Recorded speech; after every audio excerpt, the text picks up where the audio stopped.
الحمد للہ رب العالمین والصلاة والسلام علی من کان نبیا وآدم بین الماء والطین اما بعد فاعوذ باللہ من الشیطان الرجیم بسم اللہ الرحمن الرحیم۔ آج ہم انشاءاللہ عز و جل دراست النحو سے استثناء کا بیان پڑھیں گے، مستثنیٰ کا اعراب کیا ہے اسے بھی پڑھیں گے، اور توابع کے تعلق سے انشاءاللہ پڑھیں گے۔ تو آئیے شروع کرتے ہیں۔ نمبر 66 میں فرما رہے ہیں کہ الا غیر سوا سواء سواء حاشا خلا عدا ما خلا ما عدا لیسا لا یکون، اور اس کے بعد ہے لا یکون تک یہ کلمات استثناء ہیں جو اوپر ذکر کیے گئے۔ الا غیر وغیرہ وہ تمام جو ہیں، الا غیر سوا سوا خلا ما خلا عدا ما عدا وغیرہ، یہ سب کلمات استثناء ہیں، یعنی ان کے ذریعے سے استثناء کیا جاتا ہے۔ کلمہ استثناء کے بعد جو اسم مذکور ہو اس کو مستثنیٰ کہتے ہیں۔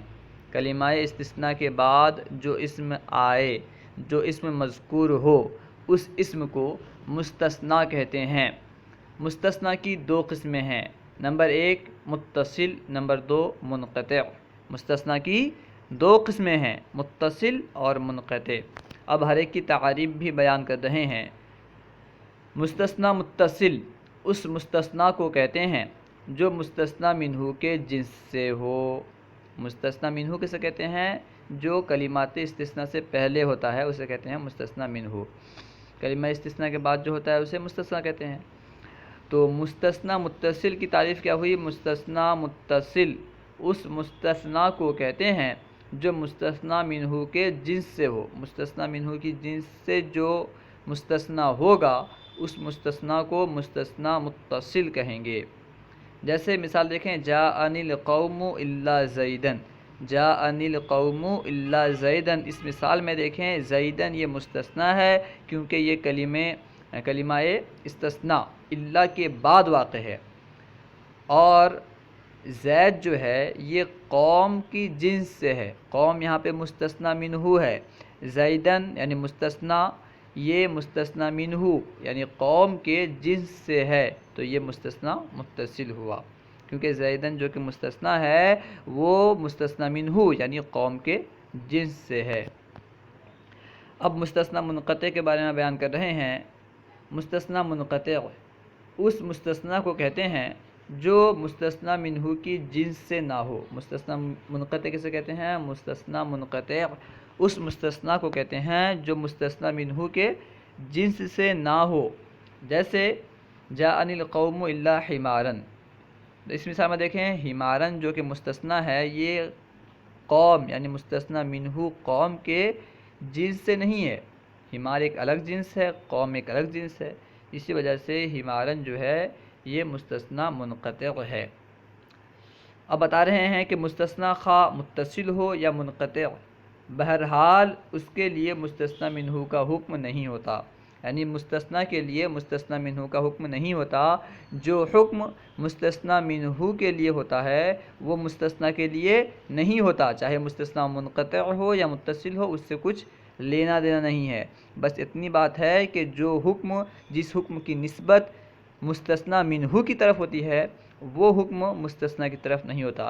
جیسے اسی مثال میں دیکھیں، پہلی مثال ہے جاء القوم الا زیدن، یعنی قوم آئی مگر زید، یعنی آنے کی نسبت پورے قوم کی طرف کی گئی ہے لیکن زید کی طرف نہیں کی گئی ہے، آنے کی نسبت زید کی طرف نہیں ہے۔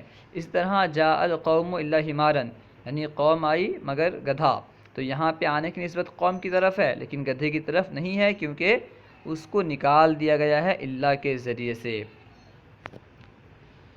نمبر 67 یہاں پہ مستثنیٰ کا اعراب بیان کر رہے ہیں۔ یاد رہے کہ مستثنیٰ کی اعراب کی کل 7 صورتیں ہو سکتی ہیں، اسے سب کو بیان کریں گے نیچے۔ مستثنیٰ منقطع ہو، مستثنیٰ منقطع کیا تعریف؟ یعنی جو مستثنیٰ منہ کے جنس سے نہ ہو، نمبر 1، یا مستثنیٰ منہ پر مقدم ہو، یعنی مستثنیٰ منہ پر مقدم ہو۔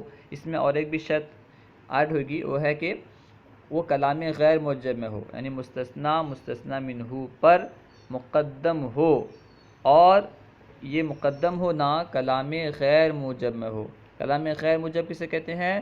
کلام غیر موجب اس کلام کو کہتے ہیں جس میں نفی نہیں استفہام ہو، یا تو نفی ہو یا نہیں ہو یا استفہام ہو، اسے کہیں گے کلام غیر موجب۔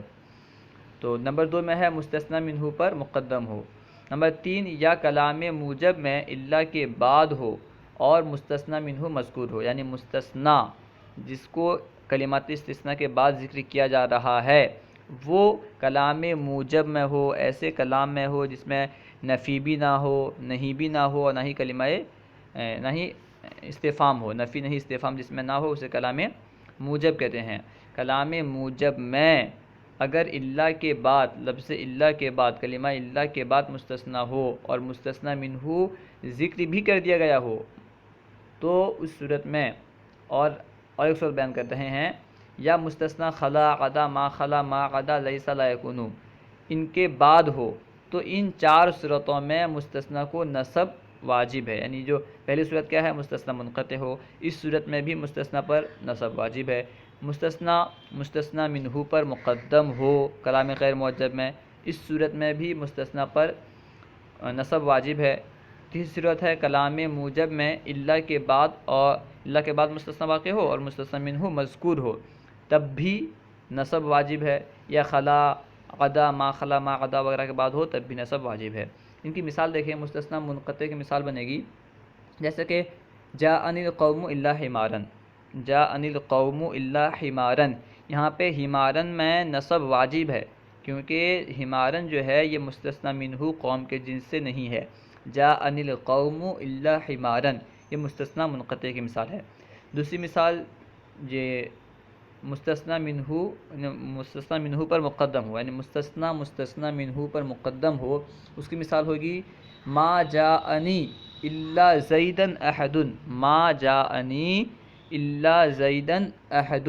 اس مثال میں دیکھیں کہ یہ کلام غیر موجب ہے کیونکہ اس میں کلام غیر موجب ہے کیونکہ اس میں ما ہے، ما نفی ہے، ما جاءنی الا زیدن احد، تو یہاں پہ زیدن جو ہے یہ مستثنیٰ ہے اور احد یہ مستثنیٰ منہ ہے، تو زیدن احد سے پہلے آ رہا ہے، ما جاءنی الا زیدن احد، اس مثال میں زیدن احد سے پہلے آ رہا ہے، یعنی مستثنیٰ منہ سے پہلے آ رہا ہے، تو یہاں پہ زیدن پر نصب دینا واجب ہوگا، اس کو کوئی دوسرا اعراب نہیں دے سکتے، زیدن ہی پڑھیں گے، ما جاءنی الا زیدن احد۔ تیسری صورت ہے کہ کلام موجب میں الا کے بعد مستثنیٰ واقع ہو اور مستثنیٰ منہ مذکور ہو، اس کی مثال بنے گی کلام موجب کی جیسے جاءنی القوم الا زیدن۔ دیکھیں یہاں پہ جاءنی القوم یہ کلام موجب ہے کیونکہ اس میں نفی بھی نہیں ہے، نہیں بھی نہیں ہے، استفہام بھی نہیں ہے، تو کلام موجب ہے۔ اور الا کے بعد مستثنیٰ ہے جاءنی القوم الا زیدن، تو زیدن جو ہے یہ الا کے بعد ہے، اور مستثنیٰ منہ یعنی قوم کو بھی ذکر کر دیا گیا ہے، تو اب زید پر نصب پڑھنا واجب ہوگا، جاءنی القوم الا زیدن ہی پڑھیں گے، زیدن یا زیدین نہیں پڑھ سکتے، جاءنی القوم الا زیدن۔ اس کے بعد جو ہے چوتھی صورت کہ مستثنیٰ خلا عدا ما خلا ما عدا وغیرہ کے بعد ہو، تو اس کی صورت آپ بنا سکتے ہیں جیسے ما جاءنی القوم خلا زیدن، تو خلا کے بعد زیدن ہی پڑھیں گے، ما جاءنی القوم عدا زیدن، ما جاءنی القوم ما خلا زیدن، ما جاءنی القوم، ما جاءنی بن لیں یا جاءنی کر لیں، جاءنی القوم لیسا زیدن، جاءنی القوم، اس طرح ہر ایک کے بعد زید کو ذکر کریں تو اس طرح زید جو بھی ہو مستثنیٰ ہو اس کو ذکر کریں گے تو منصوب ہوگا، یعنی جو یہاں پہ کلمات استثناء دیے گئے ہیں خلا عدا ما خلا ما عدا لیس لا یکون، ان کے بعد اگر مستثنیٰ آئے تو پھر وہ منصوب ہوگا، اس پر جر یا رفع نہیں پڑھ سکتے۔ نمبر 5 پانچویں صورت ہے اور اگر مستثنیٰ کلام غیر موجب میں، یعنی جس میں نفی نہیں یا استفہام ہو، اگر مستثنیٰ کلام غیر موجب میں الا کے بعد ہو اور مستثنیٰ منہ مذکور ہو تو مستثنیٰ میں 2 طریقے جائز ہیں، یعنی اگر غیر موجب میں ہو نفی نہیں، استفہام والے کلام میں اگر مستثنی الا کے بعد ہو اور مستثنی منہ ذکر کر دیا گیا ہو تو اس وقت مستثنی پر دو اعراب پڑھنا جائز ہے، نصب پڑھنا بھی جائز ہے اور مستثنی منہ کے موافق مستثنی منہ کا جو اعراب ہوگا وہ اعراب دونوں طرح پڑھنا جائز ہے۔ اس کی مثال ہوگی جیسے اس کی مثال بنے گی جیسے نصب پڑھنا وغیرہ پر نصب جائز ہوگا۔ اس کی مثال آپ یہ سمجھ لیں کہ جیسے کہ ما اثمرت الاشجار الا شجرۃ، یا پھر ما جاءنی القوم الا زیدا، یہ سمجھے ما جاءنی القوم الا زیدن، تو یہاں پہ ما جاءنی القوم ہے تو یہاں پہ ما ہے، نفی ہے، تو یہ کلام غیر موجب ہوا، اور قوم جو کہ مستثنی منہ ہے اسے ذکر بھی کر دیا گیا ہے، ما جاءنی القوم الا زیدن، تو یہاں پہ جو لفظ زید ہے اس کو زیدن بھی پڑھنا جائز ہے، زیدن بھی پڑھنا جائز ہے، ما جاءنی القوم الا زیدن، زیدن اس لیے کیونکہ اس پہ نصب پڑھنا جائز ہے استثناء کا اعتبار کرتے ہوئے، اور زیدن یعنی قوم کا اعراب مستثنی منہ کا اعراب دیتے ہوئے زیدن پڑھنا بھی جائز ہے، ما جاءنی القوم الا زیدن یا الا زیدن، دونوں طرح پڑھنا جائز ہے۔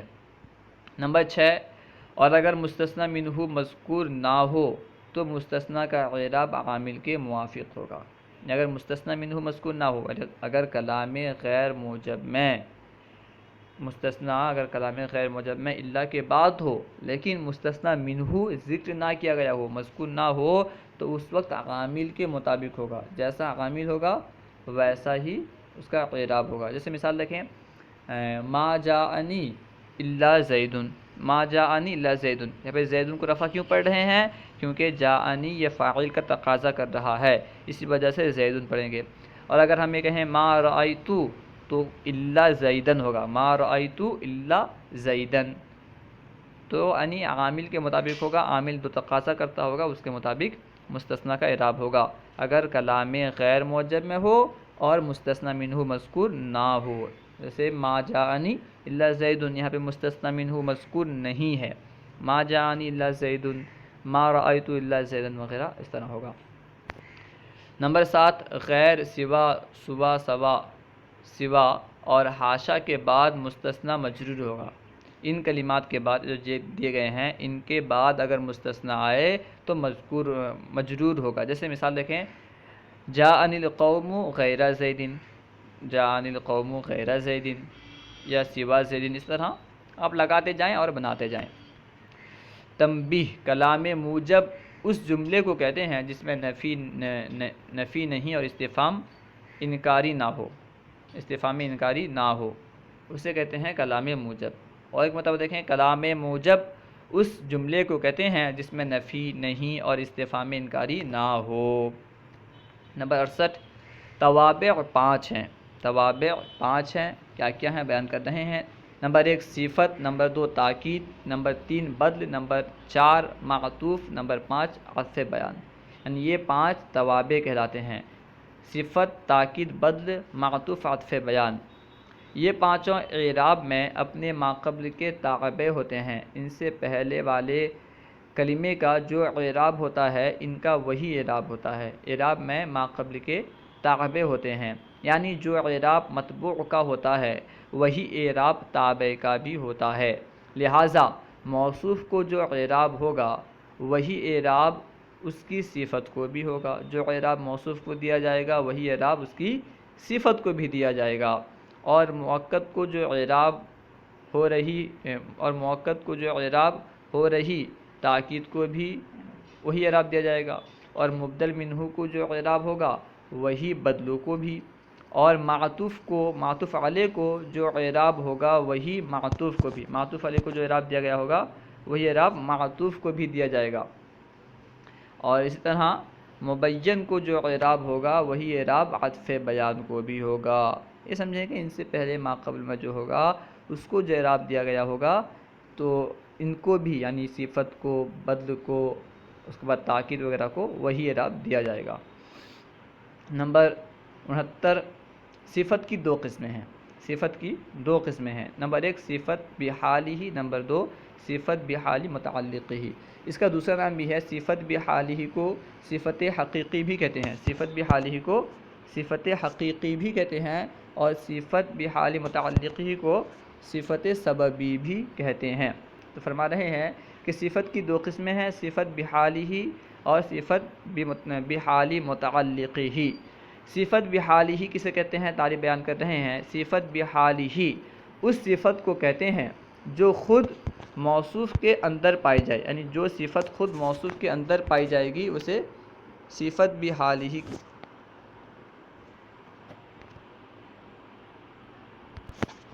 صفت بحالہ اس صفت کو کہتے ہیں جو خود موصوف میں پائی جائے. جیسے رجل عالم، جو صفت خود موصوف کے اندر پائی جائے گی اسے کہیں گے کہ یہ صفت بحالہ ہے، صفت حقیقی ہے. جیسے رجل عالم، یہاں پہ عالم یعنی عالم ہونے کی جو صفت ہے یہ رجل کے اندر پائی جا رہی ہے جو کہ موصوف ہے، یعنی علم کی صفت یہ موصوف رجل کے اندر پائی جا رہی ہے تو یہ صفت حقیقی ہے، صفت بحالہ ہے.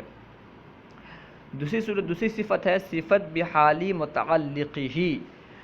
اس صفت کو کہتے ہیں جو موصوف کے متعلق میں پائی جائے، یعنی جو صفت موصوف میں تو نہ پائی جائے بلکہ موصوف کے متعلق میں پائی جائے اسے صفت بحال متعلقہ یا صفت سببی بھی کہتے ہیں. جیسے رجل عالم ابوہ، تو یہاں پہ علم کی صفت رجل میں نہیں پائی جا رہی ہے. رجل یہ موصوف ہے لیکن اس میں علم کی صفت نہیں پائی جا رہی ہے بلکہ رجل کا جو متعلق ہے ابوہ اس میں علم کی صفت پائی جا رہی ہے. رجل عالم ابوہ یعنی مرد جس کا باپ عالم ہے، رجل عالم نہیں ہے بلکہ اس کا باپ عالم ہے، علم کی صفت اس کے باپ میں پائی جا رہی ہے جو کہ رجل کا متعلق ہے تو اسے کہیں گے صفت بحال متعلقہ یا صفت سببی. اب یہاں سے بیان کر رہے ہیں نمبر 70 میں کہ صفت بحالہ ہی 4 چیزوں میں ہمیشہ اپنے موصوف کے موافق ہوگی. صفت بحالہ جو ہے یہ 4 چیزوں میں ہمیشہ اپنے موصوف کے موافق ہوگی. جیسا اس کا موصوف ہوگا صفت حالہ ویسی ہی ہوگی. نمبر 1 تعریف و تنکیر میں. تعریف و تنکیر میں صفت بحالہ موصوف کے مطابق ہوگی، یعنی اگر موصوف اگر معرفہ ہے تو صفت بھی معرفہ ہوگی، موصوف اگر نکرہ ہے تو صفت بھی نکرہ ہوگی. جیسے مثال دیکھیں، جیسے کوئی کہے جاء زید جاء رجل، تو رجل کی اگر صفت لانی ہو تو عالم لائیں گے، العالم نہیں لائیں گے. جاء رجل عالم، تو یہاں پہ عالم رجل کی صفت ہے. رجل کیونکہ نکرہ ہے اسی وجہ سے عالم اس کی صفت بھی نکرہ لائی گئی. اور اگر جاء الرجل کہا جائے اور اس کی صفت لانا ہو تو کہیں گے العالم، جاء الرجل العالم، کیونکہ العالم یہ معرفہ ہے تو اس کی صفت کو بھی معرفہ لانا ہوگا، العالم لائیں گے، عالم نہیں لائیں گے. جاء الرجل عالم نہیں کہہ سکتے بلکہ جاء الرجل العالم کہیں گے. ٹھیک. نمبر 2 ہم تذکیر و تانیث میں. تذکیر و تانیث میں بھی صفت بحالہ اپنے موصوف کے موافق ہوتی ہے، یعنی اگر موصوف مذکر ہو تو صفت بھی مذکر لائی جائے گی اور اگر موصوف مؤنث ہو تو صفت بھی مؤنث لائی جائے گی. جیسے مثال کے طور پر کوئی کہے جاء رجل تو اس کی صفت لائی جائے گی عالم، کیونکہ رجل مذکر ہے اسی وجہ سے اس کی صفت عالم کو بھی مذکر لائی گئی. اور اگر کوئی کہے جاءت امراتن تو اس کی صفت لائی جائے گی عالمتن. کیوں؟ کیونکہ امراتن جو ہے یہ مؤنث ہے، امراتن مؤنث ہے تو اس کی صفت بھی مؤنث لائی جائے گی تو کہا جائے گا عالمتن، عالم نہیں کہا جائے گا. ٹھیک. سؤم افراد تثنیہ جمع. افراد تثنیہ جمع میں بھی صفت بحالہ اپنے موصوف کے موافق ہوگی. دیکھیں افراد تثنیہ جمع یعنی مفرد اور تثنیہ جمع ہونے میں، جیسے ہم کہیں جاء رجل تو اس کی صفت لائیں گے عالم، کیونکہ رجل واحد ہے تو اس کی صفت کو بھی واحد لائیں گے، جاء رجل عالم. اور اگر ہم کہیں جاء رجلانی تو ہم کہیں گے عالمانی، جاء رجلانی کی صفت لائیں گے عالمانی، کیونکہ رجلانی یہ تثنیہ ہے تو اس کی صفت کو بھی تثنیہ لائیں گے اور کہیں گے عالمانی. جاء رجلان عالمان، اور اگر ہم جمع لائیں جاء رجلون تو اس کی صفت لائیں گے عالمون، جاء رجلون عالمون۔ الغرض یہ کہ اگر موصوف مفرد ہو تو صفت کو بھی مفرد لائیں گے، اگر موصوف تثنیہ ہو تو صفت کو بھی تثنیہ لائیں گے، اور اگر موصوف جمع ہو تو صفت کو بھی جمع لائیں گے، ٹھیک۔ نمبر 4 جو چوتھی چیز ہے وہ ہے رفع نصب جر، چہارم رفع نصب جر۔ رفع نصب جر میں بھی موصوف صفت کا برابر ہونا، موافق ہونا ضروری ہے۔ جیسے دیکھیں جاء رجل، کیونکہ رجل مرفوع ہے اس کی صفت بھی مرفوع لائیں گے اور کہیں گے عالم، جاء رجل عالم۔ رجل مرفوع ہے اس کی صفت کو منصوب نہیں لا سکتے، جاء رجل عالما نہیں کہہ سکتے بلکہ کہیں گے جاء رجل عالم۔ اور اگر ہم کہیں رأیت رجلا تو اس کی صفت لائیں گے عالما، کیونکہ رجلا منصوب ہے تو اس کی صفت کو بھی منصوب لائیں گے۔ الغرض یہ کہ موصوف جیسا ہوگا، اگر موصوف منصوب ہے تو صفت کو بھی منصوب لائیں گے، اگر موصوف مجرور ہے تو صفت کو بھی مجرور لائیں گے، اگر موصوف مرفوع ہے تو صفت کو بھی مرفوع لائیں گے۔ صفت بحالی متعلقہ یعنی صفت سببی دو چیزوں میں اپنے موصوف کے موافق ہوگی۔ نمبر 1 تعریف و تنکیر، تعریف و تنکیر میں صفت سببی اپنے موصوف کے موافق ہوگی، تو موصوف جیسا ہوگا اس کی صفت بھی ایسی ہوگی، مگر دو چیزوں میں۔ نمبر 1 تعریف و تنکیر میں اگر موصوف معرفہ ہوگا تو صفت سببی جو ہوگی، صفت سببی یعنی صفت بحالی متعلقہ یہ بھی معرفہ ہوگی، اور اگر موصوف نکرہ ہوگا تو صفت سببی بھی نکرہ ہوگی۔ اس طرح رفع نصب جر میں اگر موصوف منصوب ہوگا تو صفت سببی صفت بحالی متعلقہ بھی مرفوع ہوگی، اور اگر موصوف منصوب ہوگا تو یہ بھی منصوب، موصوف مجرور ہو تو یہ بھی مجرور ہوگی۔ فائدہ، ضمیر نہ صفت ہوتی ہے نہ موصوف، ضمیر کبھی صفت بھی نہیں بنتی اور نہ ہی موصوف بنتی ہے، یعنی ضمیر کے ذریعے سے کسی کی صفت کو بیان نہیں کیا جا سکتا اور نہ ہی ضمیر کی صفت لائی جا سکتی ہے۔ اور جو جملہ خبریہ نکرہ کی صفت بنتا ہے، بیان کر رہے ہیں، اور جملہ خبریہ نکرہ کی صفت بنتا ہے، مگر شرط یہ ہے کہ اس میں ایک ضمیر ایسی ہو جو موصوف کی طرف راجع ہو، جیسے جاء رجل غلامہ حسن، یعنی جملہ خبریہ جو ہوتا ہے، اس سے معلوم ہوا کہ جملہ انشائیہ صفت نہیں بن سکتا۔ جملہ خبریہ یہ نکرہ کی صفت بنتا ہے، یعنی نکرہ کے بعد اگر جملہ خبریہ آئے تو عام طور پر جملہ خبریہ نکرہ کی صفت بنتا ہے۔ وہی بیان کر رہے ہیں کہ جملہ خبریہ نکرہ کی صفت بنتا ہے، مگر شرط یہ ہے کہ اس میں یعنی جملہ خبریہ میں ایک ضمیر ایسی ہو جو موصوف کی طرف راجع ہو، جو موصوف کی طرف لوٹ رہی ہو، جیسے جاء رجل غلامہ حسن۔ اس مثال میں دیکھیں غلامہ حسن یہ مکمل جملہ ہے، کیونکہ غلامہ یہ مبتدا حسن خبر، تو مبتدا خبر سے مل کر یہ جملہ ہے، تو یہ جملہ کہاں آ رہا ہے؟ نکرہ کے بعد، جاء رجل، رجل نکرہ ہے، اس نکرے کے بعد غلامہ حسن آ رہا ہے، یعنی نکرے کے بعد جملہ خبریہ آ رہا ہے، تو وہ جملہ خبریہ غلامہ حسن یہ رجل کی صفت ہے، اور یہاں پہ ایک ضمیر بھی پائی جا رہی ہے، غلامہ کے آخر میں جو ضمیر ہے ہا ضمیر یہ لوٹ رہی ہے رجل کی طرف، تو اس طرح غلامہ رجل کا صفت بننا صحیح ہوا، غلامہ رجل جو کہ جملہ خبریہ ہے اس کا رجل کے لیے صفت بننا صحیح ہوا، درست ہوا۔ صلو علی الحبیب صلی اللہ تعالی علی محمد، اللہ و رسولہ اعلم۔ اگر کوئی بات سمجھ میں نہ آئی ہو یا کوئی بھی سوال کرنا ہو تو کمنٹ باکس میں سوال کریں، انشاءاللہ عز و جل آپ کو جواب مل جائے گا۔ ہمارے یوٹیوب چینل فیضان درس نظامی کو ضرور سبسکرائب کریں۔ السلام علیکم ورحمۃ اللہ وبرکاتہ۔